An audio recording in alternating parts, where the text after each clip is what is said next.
अस्सलाम वालेकुम viewers, consult decided by CDP properties के प्लेटफॉर्म से मैं हूं साबिर नदीम। आज की वीडियो में एक दफ़ा फिर आपके लिए डीएच रैबर पेज 11 के हवाले से अपना एक डिटेल एनालिसिस लेकर आया हूं कि अगर आप डीएच रैबर को इन्वेस्टमेंट के लिए या रेजिडेंस के लिए कंसीडर कर रहे हैं तो आपके लिए मैं अपना एक एनालिसिस शेयर कर दूं ताकि आपको डिसीजन करने में आसानी हो जाए। मैंने अपनी प्रीवियस वीडियो में आपके साथ डीएच रैबर सेक्टर 1 के हवाले से एक डिटेल एनालिसिस शेयर कर दिया था और आज की वीडियो में आपके साथ सेक्टर 2 के हवाले से डिस्कस करूंगा। तो सबसे पहले सेक्टर 2 की लोकेशन को डिस्कस कर लेते हैं। बड़ी प्राइम लोकेशन है, चूँकि डिफेंस है तो इस वजह से इसकी लोकेशन डिफेंस रोड के ऊपर ही आती है।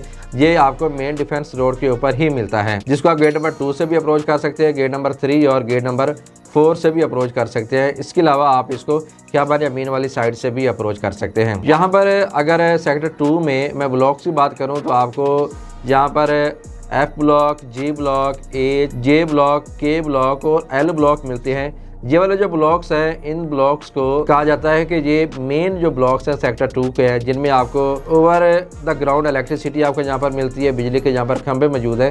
इसके अलावा इसकी एक एक्सटेंशन है जिसको दूसरे लफ्ज़ों में M, N और P ब्लॉक्स भी कहा जाता है, जिनमें आपको अंडरग्राउंड इलेक्ट्रिसिटी मिलती है।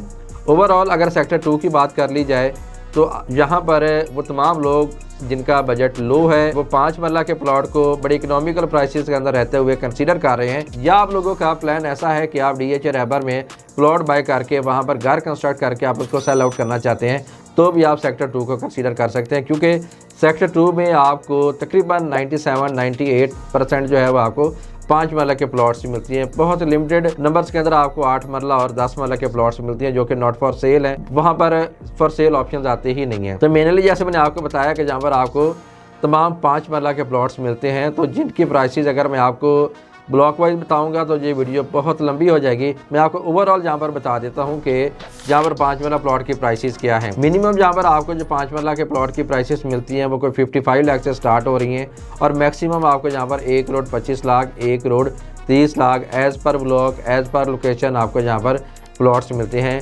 जहाँ से भी हुडियारा ट्रेन गुजर रही है जो कि इसके कुछ सेक्टर्स को अफेक्ट कर रही है, तो जो प्लॉट्स हुडियारा ट्रेन के करीब होंगे वहाँ पे डेफिनेटली प्राइसेस बहुत लो होंगी, और जो ब्लॉक्स हुडियारा ट्रेन से दूर होते जाएंगे टूवर्ड डिफेंस रोड तो बड़े आइडियल लोकेशन के प्लॉट्स कंसीडर होते हैं। इसी तरह कोई प्लॉट अगर फेसिंग पार्क आ रहा है, फेसिंग मेन बुलेवार्ड आ रहा है तो उनकी प्राइसेस मैक्सिमम लेवल तक होती हैं। अगर आप यहाँ पर ब्लॉक वाइज या किसी स्पेसिफिक एरिया के अंदर, स्पेसिफिक लेन के अंदर भी आप प्लॉट की प्राइसेस जानना चाहते हैं तो आप मेरे से कांटेक्ट कर सकते हैं। इसके अलावा अगर यहाँ पर अमेनिटीज़ की बात कर ली जाए तो आपको यहाँ पर बेसिक अमेनिटीज़ मिलती हैं। सेक्टर शॉप्स आपको यहाँ पर मिलती हैं एच ब्लॉक के अंदर। मस्जिद ऑपरेशनल है वो भी एच ब्लॉक में आपको मिलती है। आपको पार्क्स भी मिलती हैं एच ब्लॉक में भी, एन ब्लॉक में भी और पी ब्लॉक में भी। इसी तरह एम ब्लॉक के बिल्कुल सामने फेसिंग डिफेंस रोड आपको कारफोर, एक जनरल स्टोर भी आपको मिलता है, हाइपर मार्केट भी आपको मिलती है, जहाँ से आप अपनी ज़रूरियात ज़िंदगी की चीज़ें बाय कर सकते हैं। बस अगर आपको मज़ीद शॉपिंग करनी है तो फिर आपको या तो वलेंशिया टाउन की तरफ जाना पड़ेगा या लेक सिटी की तरफ जाना पड़ेगा या फिर PIA रोड की तरफ जाना पड़ेगा। लो बजट के अंदर रहते हुए रेजिडेंस के हवाले से अगर आप डीएच रैबर के अंदर कोई ऑप्शन देख रहे हैं तो आप सेक्टर 2 को कंसीडर कर सकते हैं। फर्दर अगर आप जहाँ पर सेक्टर 2 में किसी भी किस्म की इन्फॉर्मेशन लेना चाह रहे हैं, बाइंग करना चाह रहे हैं, सेलिंग करना चाह रहे हैं प्लॉट्स के अंदर या घरों के अंदर, तो भी आप मेरे से कॉन्टैक्ट कर सकते हैं। और इंस्टॉलमेंट के अंदर भी आप लाहौर के अंदर रहते हुए आप कोई कमर्शियल इन्वेस्टमेंट या रेजिडेंशियल इन्वेस्टमेंट जो कि बड़ी पोटेंशियल गेनिंग हो, सिक्योर हो, तो भी आप मेरे से कांटेक्ट कर सकते हैं। इसी के साथ मुझे दीजिए इजाज़त। अपना बहुत सा ख्याल रखिएगा। अल्लाह हाफिज़।